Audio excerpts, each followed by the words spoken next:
Welcome everybody out to our broadcast tonight. So we're going to discuss guest blogging or being a guest blogger and why that's going to benefit your business and how that can help drive traffic back to your website via positive SEO and via just direct traffic from a really great blog that's sending it back to you. So some of you guys may have heard of this. I've talked about it a little bit in some of our other trainings. Somebody define it for me.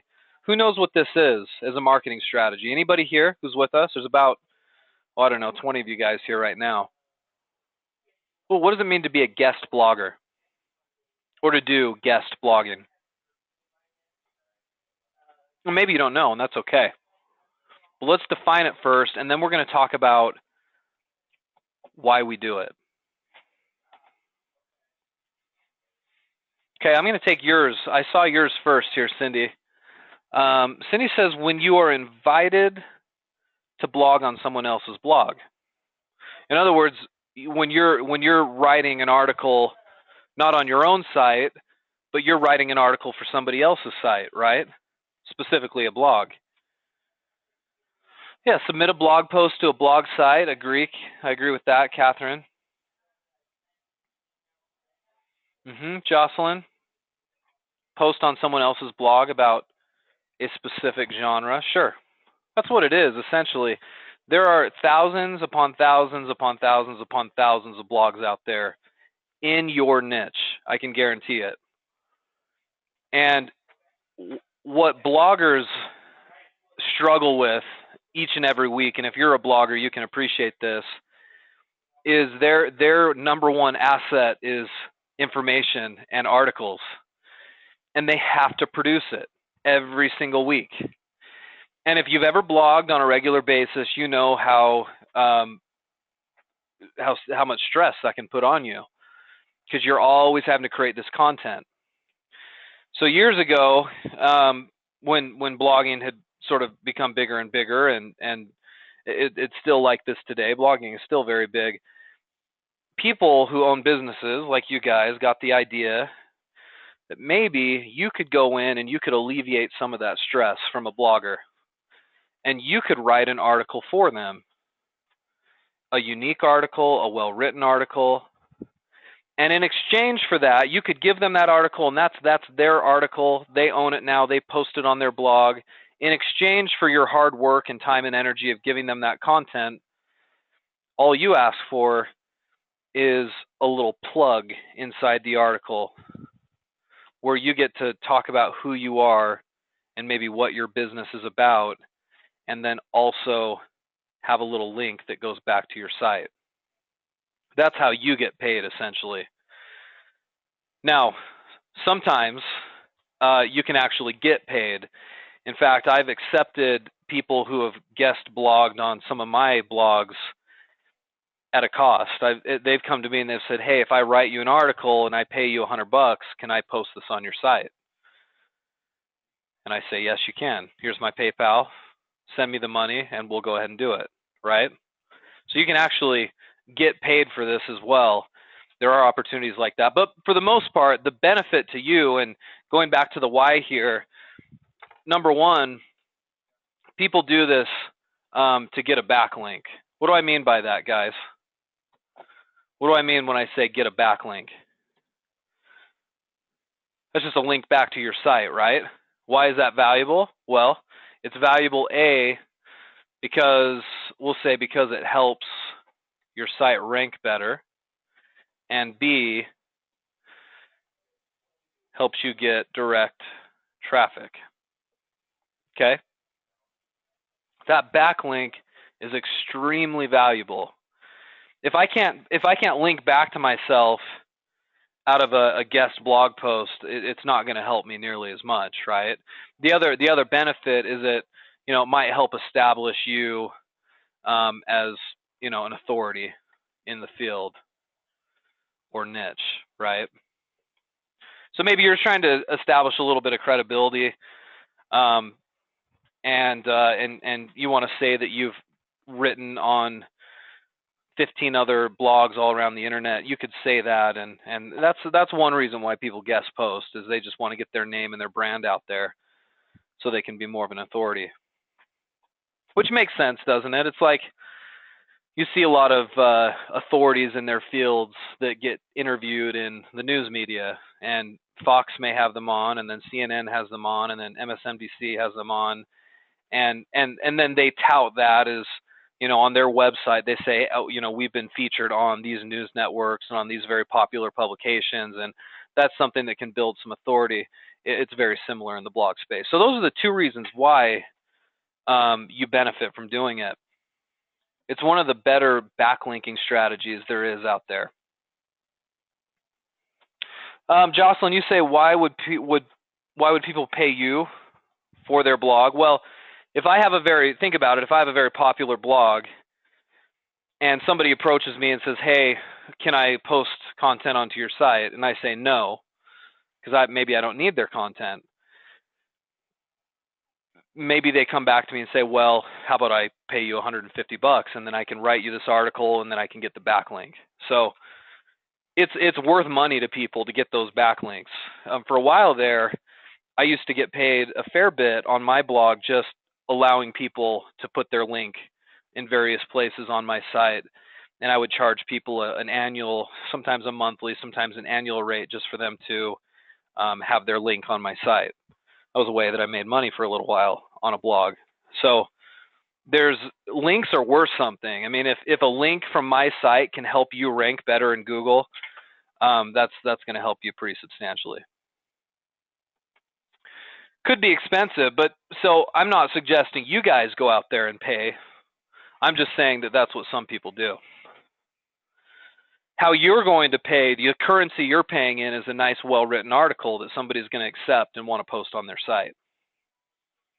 Okay, so that's at its core, that's what it is. So the question then remains, okay, so I see the benefit, I see why we want to do it, I see how it could be helpful. Where do I find opportunities for this, right? Well, let me give you what I do first. Okay, I'm just going to paste this right here so you can look at it. I search in Google, okay, for opportunities. So I'll use a keyword and then I'll follow that by this exact query in Google, okay? Or I'll use a keyword followed by this, or this, or this, or this.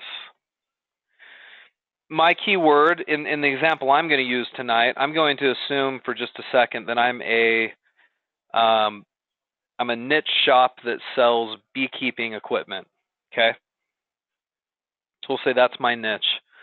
I'm a shop that sells beehives and bee suits and all sorts of beekeeping equipment. I'm hunting for beekeeping blogs or related blogs where I could submit a guest post of some sort. So what I would do, using this query, I'd go to Google like this, and I would type in my core keyword phrase like beekeeping, and I would follow it with this, submit a guest post, and do a search. And then I'm going to start hunting through these listings here of different sites to see if I can find some guest post opportunities. Okay. Let's click on this top one right here. I haven't pre-screened any of this, so we're doing this on the fly right now. So this looks like some type of blog. I'm going to search on the page. There it is right there. See this here on the left? It says submit a guest post.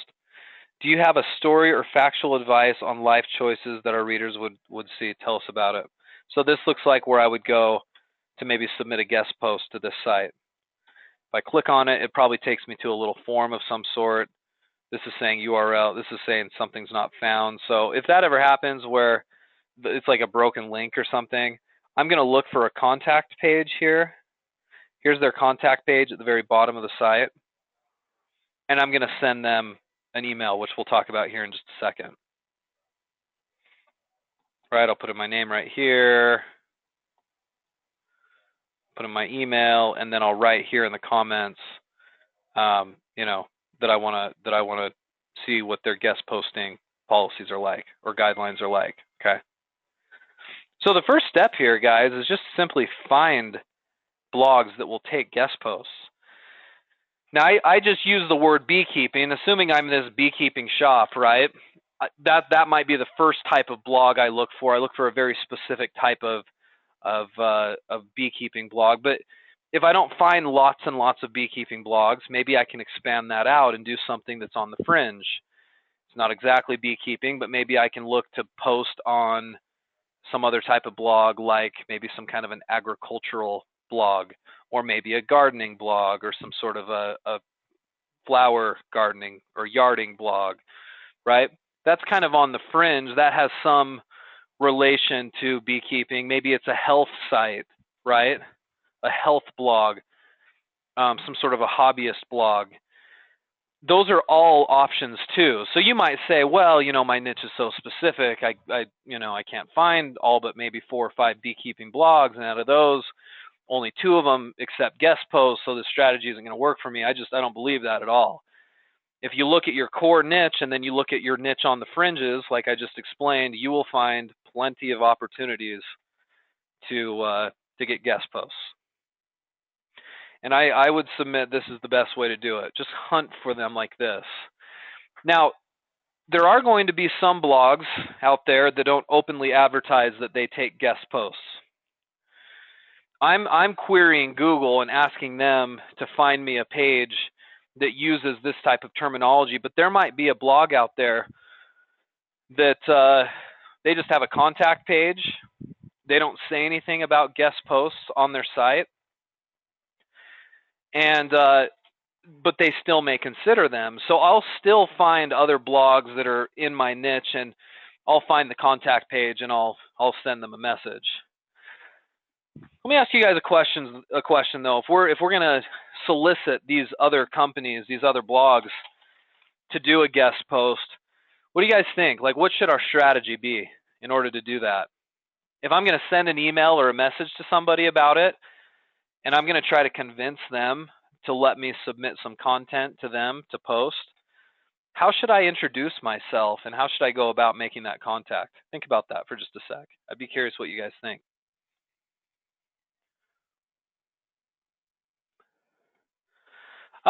Jocelyn says, so it's okay to post a link back to your site on all of the guest posts. You're right. It depends. So every blog and every site's going to have a bit of a different policy on that. There may be some sites that say, sorry, you can't link back at all. That's our guideline. That's partially why we're looking for this right here, guest post guidelines.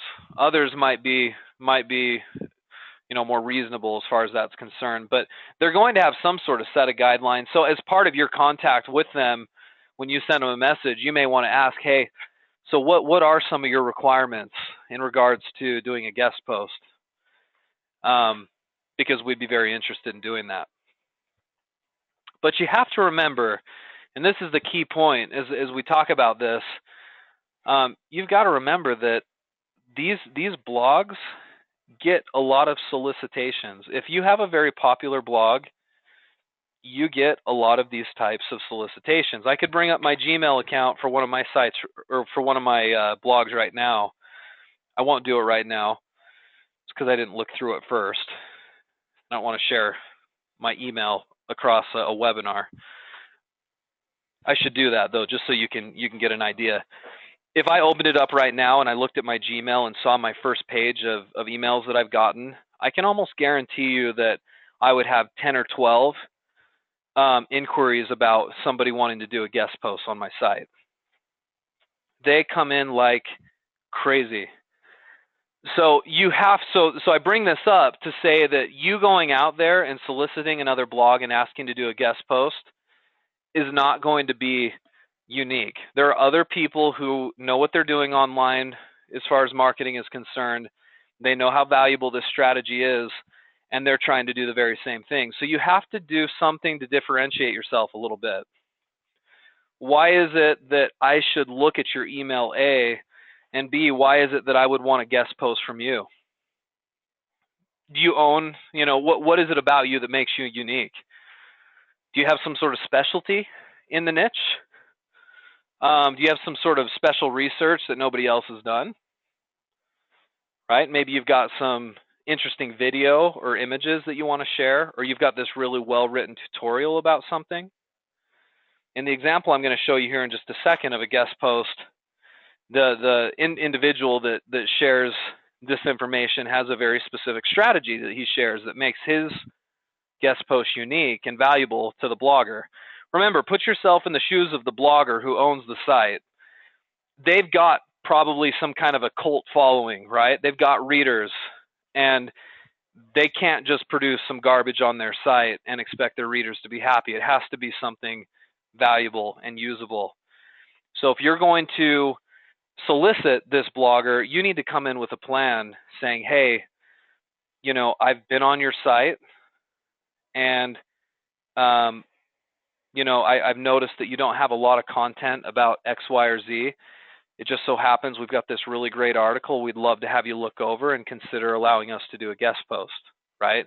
You need to find a way to get in and actually get the potential partner interested, if that makes sense. Shelly, you say, tell them your niche and drop names of sites you've guest posted on before. That's absolutely true. Okay, what if I've guest posted on 4 or 5 very well-known publications, right? Would that be important for me to tell my potential partner? Yeah, absolutely. Yeah, being a subject matter expert, sure.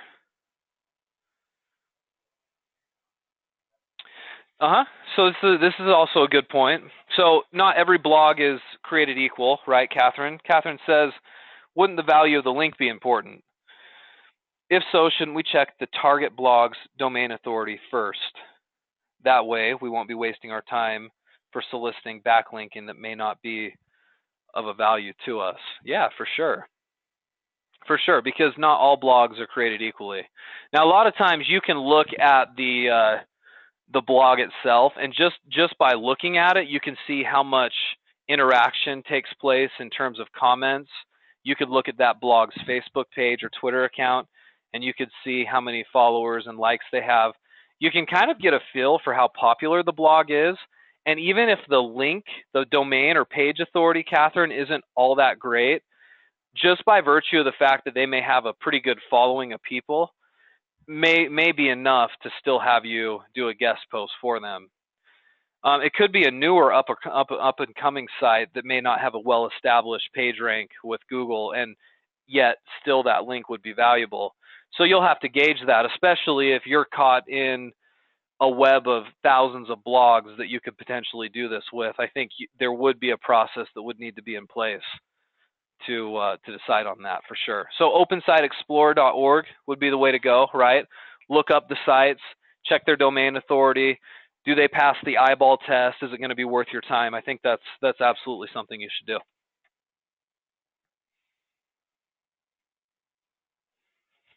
Yeah, you could do that, Renee. Sure. As a new blogger, could you submit a sample and see if that would get your foot in? Sure. Actually, I've had that tactic used multiple times. So somebody will email me and say, hey, love your site. I was reading this article on it, and I really thought this or that. So they'll email me, and it's clear that it's not just some spammy email. And that's what you got to be careful with. You don't want to just blast out the same email to everybody, because it'll be looked at as spam. It needs to be personal. If you can find out who the owner of the blog's first name is, do that and address them as their first name. Maybe open up with saying, hey, I've actually been a long-time reader, and I read this article and thought this was fascinating, and I really appreciate what you're doing, and stroke their ego a little bit, right? And then you can come in with, hey, well, this is who I am, right? And I own this site, and we really, really have this interesting piece that we've written that we thought maybe your readers would find interesting. Here it is. Would you consider allowing us to do a guest post on your site? You can even offer them an opportunity to guest post on your site in exchange, right? You can create some incentive there. Or maybe the purpose of your email is just simply to get their guidelines. Say, hey, we're real curious if you allow any guest posting. If you do, what kind of guidelines do you have? We have some content that your readers might find interesting. Okay, we'll probably spend more time on actually crafting the email that you might send. Today is more of a high-level review of how the strategy works. But suffice it to say, it needs to be well done. Don't make it spammy, because bloggers who are worth something in their space sift through a lot of garbage spam solicitations all the time, and they're not going to look at yours too much if you've got nothing unique to offer. Sometimes on more of the very popular sites that are out there, it takes more than just an email. It might take several weeks to several months worth of interaction with that particular blogger. You may need to interact with them a little bit on Twitter, or maybe like and share some of their content on Facebook, or say something to them on Instagram, or get on and comment on their blog a little bit thoughtfully before you solicit them to try to take advantage of their site, right? I guess I shouldn't say it that way. That sounds negative, but it's true. We are trying to use their site to leverage our business a little bit. But if you've scratched their back, so to speak, maybe they'll turn around and scratch yours. Sometimes it takes a little extra effort. Okay. So I want you to know that it's a very doable strategy. I mean, if I know a lot of you guys are pretty good on the writing front, which is why we've been doing this little writing series over the past few weeks. This is one of the very best strategies out there, and still is. It was really, really aggressively used, probably back in like 2000 when it first started, maybe like 2009 or 2010. And it's still used pretty regularly today just because it's such a good strategy. So, when you talk about, hey, I need to build links so I can get better Google rankings, we talk about doing directories and forums and blog commenting and article marketing and link mining. And this is another strategy that really should help you as you're trying to get more links. Peter, you say, what was the name of the blog resource site? Which blog resource site are you talking about? I guess I'm not totally following you there. Follow up with me on that. How often should you be blogging yourselves? Oh, that totally depends. I mean, some of you guys who are good at it, you should be doing it a couple times a week. If it's not your strong point, maybe once a month. But more content producing is always going to be better. Here's an example of a guest blog post that I want to share with you guys. This is a blog called Honeybee Suite. It's a beekeeping blog. What you'll notice about it right off the bat is that they've got a Facebook page with 3,600 likes. If you read any of their content, you can see it's highly commented on, so there's a lot of regular readers here. If you clicked around on their site a little bit, you would find that they have a ton of content, and this has been happening for a long time. And the other thing you'll notice about this site, if you went to their homepage, you'll see they still write on a fairly regular basis. So to Catherine's point earlier, could I look these guys up and see how valuable their link is so I could get a number behind it for domain authority and page authority? Yeah, you bet I could. Do I need to? No, I can probably make a pretty safe assumption that this is going to be a pretty good quality link, just by virtue of the fact that it passes the eye test of some of these little indicators I pointed out. This right here was this is a blog post, a guest blog post done by an individual. You'll notice as I zoom in a little bit, this is called How to Wrap a Beehive for Cold Winters. That's the title. And the guy who wrote it, it says today's post on how to wrap a beehive is written by Jim Withers, a 6-year beekeeper who keeps 140 colonies out in Michigan. So anyway, and it goes on to talk. She does this. The owner of the blog does this little introduction to the author, and then has a little backlink to who this guy is right here. That's kind of that's how he's getting paid with that backlink, as well as a little bit of, you know, I don't know. I guess I'm missing the word that I want to use. A little bit of newsworthiness, right? Because he's now being published on this very popular beekeeping blog. So anyway, it goes into the article, and it's a really well-written article. If you went and read this, I can assure you, after spending 10 minutes reading this, you would be able to insulate a beehive by wrapping it up per his little tutorial here.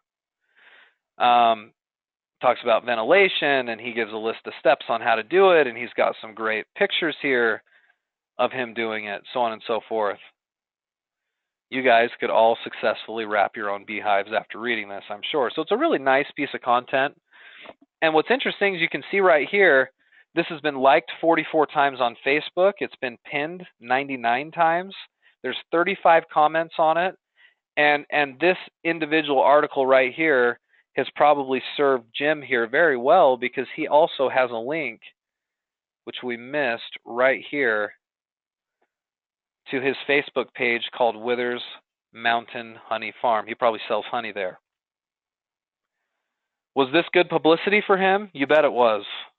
Can he brag about being an author or a guest writer on Honeybee Suite? Sure he can. He got a link from it too. Not only did he get a link, but the readers of a site like this are absolutely the people he wants coming to his Facebook page and interacting with him. So I mean, I'm sure this post took him several hours to write and put together, but extremely well worth his time for all the benefit that he's getting from it, right? And you later learn that this guy, he got his foot in the door being able to do this because he had some interaction with the owner of this blog early in the game.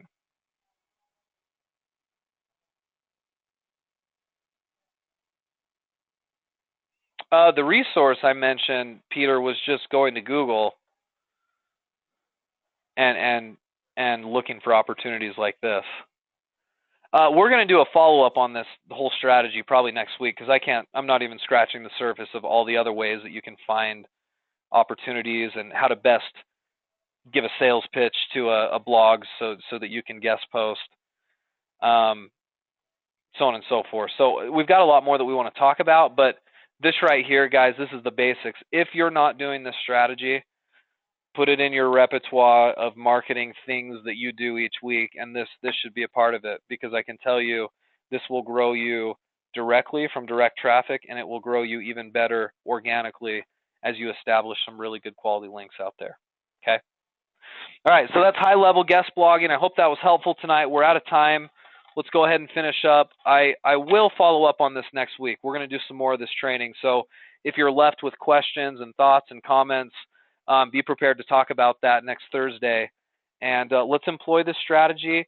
I know some of you guys aren't writers. I know some of you probably won't love to do this strategy, but I think there are quite a few that will. And it's definitely a worthwhile one. All right? Okay, guys, we'll see you all next time. Thanks for coming along.